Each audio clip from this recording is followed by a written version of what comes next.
Hi.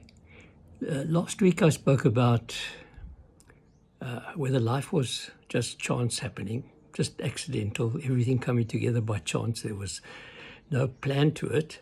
The world is basically chaotic and things just happen. Or is it synchronicity? Do things happen together just because they happen together? That's the way life is. There's sometimes things just move in such a beautiful way that you suddenly meet an old friend from 10 years ago and suddenly you just bump into them in the street and fall in love and get married. That kind of synchronicity. Or is there some kind of underlying intelligence at work?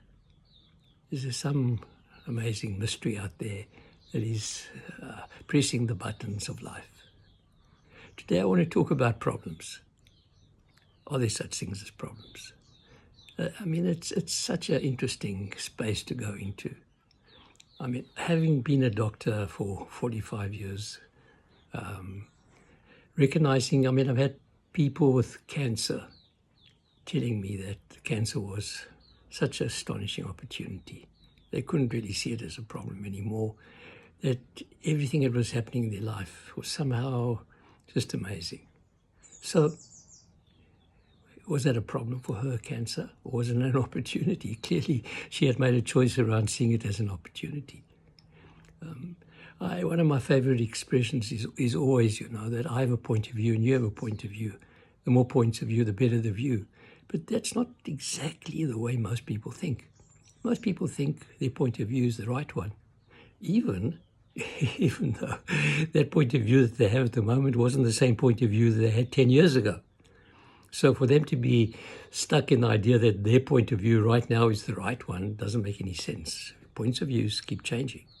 But the more points of view, even when you're speaking to somebody that has a diametrically opposite point of view to yours, how about listening to that? Because you may not agree with the other person, but certainly by listening to the other person, maybe it makes your point of view a little bit more porous. Porous enough that somebody else can enter into that little space and change your point of view. That's the way things often are. So points of views are interesting to me. And I love listening to people, even when I can feel a resistance coming up for me around that, then I can say, okay, here's a resistance. Here's something else that I need to pay attention to. So one has to be so careful with labeling the word problem onto something. Like the wars that we're seeing in the world around Ukraine, Gaza, those are terrible. And is it a problem?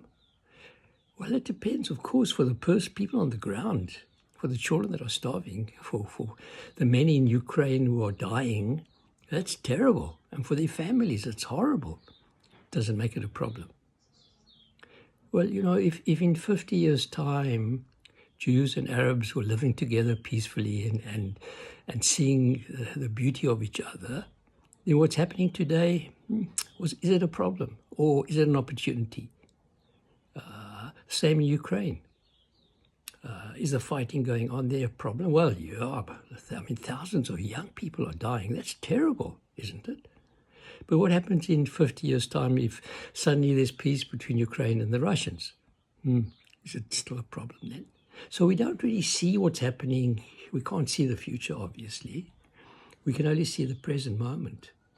But there is something here for me to recognize that be careful of calling something a problem, because we don't really know what's going on. We can't really see the underlying intelligence that's operating here.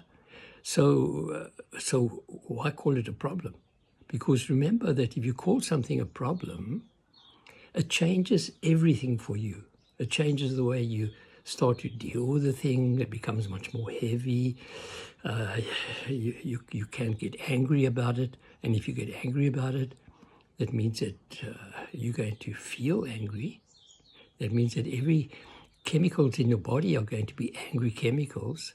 Means your sympathetic nervous system has been driven. It means that your anger towards what's happening around the world is also happening inside you now. So now you are having a battle inside you as there is a battle outside you. You've got your whole adrenaline running, you're getting every cell in your body is feeling these different chemicals driving inside you. That doesn't feel comfortable for your cells. They're thinking, what's going on here? So I've learned to be really, really attentive to the words that I tend to use when I describe situations. As I said, I think I have told you a story of my back pain, but I got an old back injury, and this was the worst attack of pain in my back that I'd ever had. And the next day I had a teaching, and I couldn't actually stand, and I couldn't even move. There was no way that I could do teaching the next day. And at 4 o'clock in the morning, I prayed. I said, please help. I need some help here. I can't even stand. I can't even move my hand almost. Please help me. I need some help here. 4 o'clock in the morning. And I hear a voice saying to me, ask what love is saying to you. I said to this voice, you mean this pain I'm trying to get rid of? Is love talking to me? And the voice came back and said, there's only love. I was so overcome with this idea that here was this back pain, and I was trying to get rid of love because the pain didn't feel comfortable at all. And I had teaching the next day, and I wanted to get rid of it. And the voice said, there's only love. I fell back in my chair at this thought, and I fell asleep. And when I woke up, I was 85% better and was able to teach for 5 days. But that was a turnaround for me. There's only love. So the problem that I seemed to have was actually love talking to me. So how about that? How about acknowledging whenever a situation is difficult, really difficult? How about just acknowledging that love is talking to you? And how does that shift the way you see the situation? So be careful of the word problem. It may just be hiding love speaking to you. Have a good day.